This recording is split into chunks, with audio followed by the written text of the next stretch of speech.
Today we will discuss molarity. Number of the mole of the solute in 1 liter of the solution. इसका मतलब है कि आपके कितने नंबर मोल हैं 1 लीटर सॉल्यूशन में। 1 लीटर सॉल्यूशन होना चाहिए, ना कि सॉल्वेंट होना चाहिए। सॉल्यूशन आपका सॉल्यूट प्लस सॉल्वेंट होता है। ओके, इम्पॉर्टेंट लाइन है, सॉल्यूट के मोल देखने हैं, सॉल्वेंट के नहीं। जब भी आप मोलारिटी के फॉर्मूले में पुट करते हो तो ऑलवेज सॉल्यूट के मोल्स रखने हैं और सॉल्वेंट का वॉल्यूम नहीं रखना, पूरे सॉल्यूशन का वॉल्यूम नीचे रखना है। कैपिटल एम से हम इसे रिप्रेजेंट करते हैं जनरली, एनसीईआरटी का नोटेशन है। तो number of moles of solute upon volume of solution in litre, ये रिमेंबर रखना है कि अगर आप मोल्स को मिली मोल्स में लेते हो, जैसे क्वेश्चन में गिवन हो, देन आपका जो वॉल्यूम है सॉल्यूशन का वो मिली लीटर में होना चाहिए, वरना आपका आंसर गलत आएगा। और important formula M1V1 is equal to M2V2 is equal to constant होता है। Okay, next part in next video. Today we will discuss molarity example. For example, let's suppose there is 1 molar given something.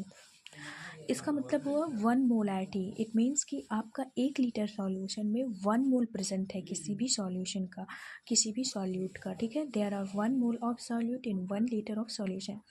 For example आपको किसने कहा कि 0.2 NaOH का solution है molarity का, तो आपने लैब में देखा होगा जो लिखा रहता है उनमें, तो 0.2 मोलारिटी मतलब 0.2 मोल्स हैं आपके 1 लीटर सॉल्यूशन में। ओके, एक इम्पॉर्टेंट बात, जैसे आप कोई सॉल्यूशन है और उसमें बहुत ज़्यादा उसका जो सॉल्वेंट का अमाउंट इंक्रीज़ कर रहे हो तो उसको क्या बोलोगे आप? डाइल्यूशन। डाइल्यूशन आप इन सॉल्यूट का अमाउंट डिक्रीज़ करके कर सकते हो या सॉल्वेंट का अमाउंट इंक्रीज़ करके। तो उसमें आपका सॉल्वेंट अमाउंट इंक्रीज हो तो number of moles of solute same ही रहेंगे। Okay, next part in next video. ये NCERT एग्जाम्पल है, calculate the molarity of NaOH in the solution prepared by dissolving its 4 gram. Always remember question में क्या क्या given है।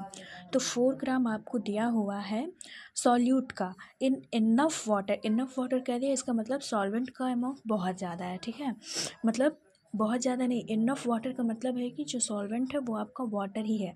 In general अगर given ना हो तो वाटर ही आपका सॉल्वेंट होता है।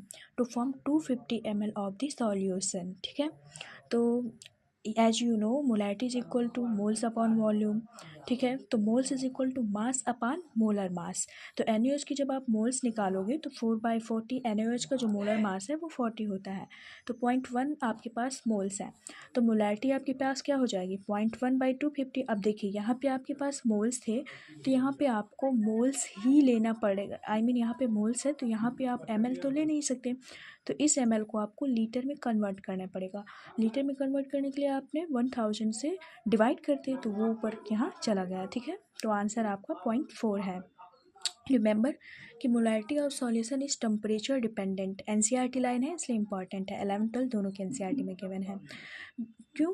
क्योंकि वॉल्यूम जो होता है वो आपका टेम्परेचर डिपेंडेंट है और जो मोलारिटी फॉर्मूले में है उसमें वॉल्यूम तो आ गया ना, इसलिए जो आपकी मोलारिटी है वो टेम्परेचर डिपेंडेंट होती है।